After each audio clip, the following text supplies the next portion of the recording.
The National Institutes of Health recently announced a policy pertaining to foreign subrecipients of NIH funding that includes new requirements for sharing scientific data.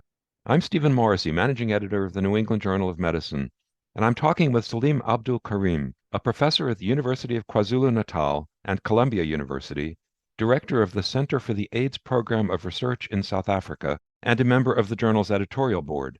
Dr. Abdool Karim has co-authored a perspective article about the potential effects of the new policy on international research collaboration. Dr. Abdool Karim, what exactly is the NIH planning to require under this new policy? The NIH, as one of the world's leading authorities and funders of research in global health, has investigators all over the world who are either directly funded by the NIH or are indirectly funded through subcontracts to US institutions. Traditionally, the NIH has had certain requirements of international investigators. Those requirements relate to certain audit requirements, certain information sharing requirements, and what the NIH has proposed to do in this new rule and new set of regulations that it has created is that it requires international investigators to now provide very detailed documentation on a regular basis, 3-monthly or 6-monthly, depending on which source you look at in terms of the regulations. So why is that a problem? Well, the problem is that they are requiring a level of information that would be not just onerous, but would be difficult to comply with in many settings, because it's asking for notebooks, it's asking for individual patient data, and studies that involve thousands of pages of patient information would need to be shared. And this poses a real challenge in certain settings where local laws don't allow it, or in the case of certain settings, it also changes the relationship between international investigators and US primary recipients. So what was the impetus for the change, and what's the time frame for implementing it? There was an investigation that was undertaken in relation to a grant that was held by the NIH, which involved US investigators and Chinese investigators, in which in detail laboratory information was requested, and that wasn't forthcoming.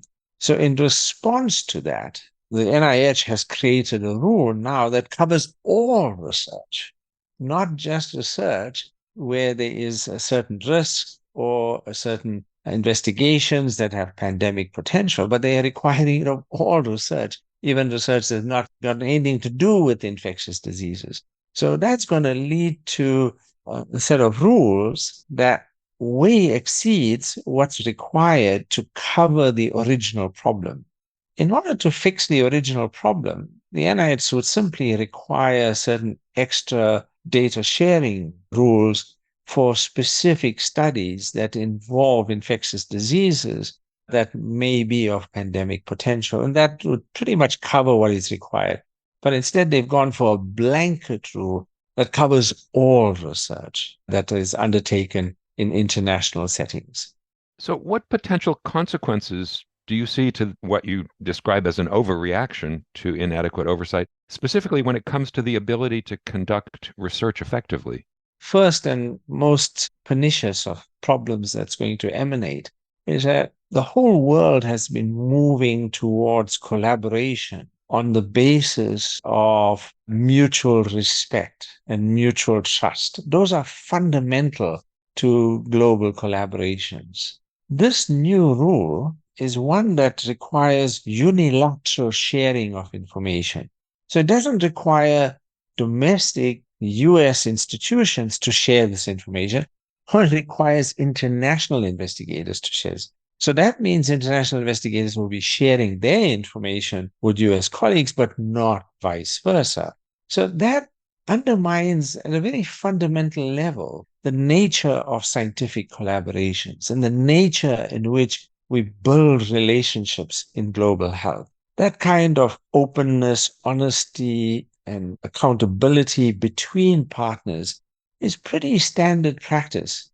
This rule challenges that and undermines that by creating a unilateral relationship that is imbalanced between US and international institutions. So that's, for me, probably the single biggest challenge that this rule is going to create. Could U.S. research institutions do anything to reduce the burden on foreign collaborators that would be associated with these requirements? The level of information that will now be required is enormous. I mean, if you take a single study that's, let's say, an international clinical trial, the number of pages of data that is generated on a daily basis can number in the thousands. So if you require, the NIH is requiring all of that information to become available every 3 months or every 6 months, you're talking about hundreds of thousands of patients in some instances. So that's an enormous amount of information. If you take the number of laboratory studies and notebooks and information that's stored, it's onerous. I'm not even sure who's got the time or energy or effort to sit and actually go through any of this. Is this just collecting information to say, to tick a box, or, now we've got accountability? If there was a genuine attempt to fix the original problem, then it would be a genuine attempt to start to define those studies where this becomes an issue, and then to focus on those studies and get the necessary information the NIH feels it needs for accountability, and not to have this kind of blanket rule. So finally, in that regard, what do you see as the alternative approaches to accountability? The NIH has already established pretty good systems that apply to international investigators that ensure that information is shared. And those usually relate to the sharing of information at the end of the study where the data sets are collated. It relates to sharing of information where specific requirements that are unique to the NIH. For example, the NIH requires a very specific financial audit, and those are routinely done by contractors in the various countries where the NIH has collaborators. I think that it would be simple enough to require any additional information for certain studies to be implemented by those contractors, or for the NIH to require very high risk research to account directly to the NIH. So I think that that would solve this problem, and it wouldn't create this kind of onerous approach that these new regulations are proposing to do. In fact, they are just counterproductive.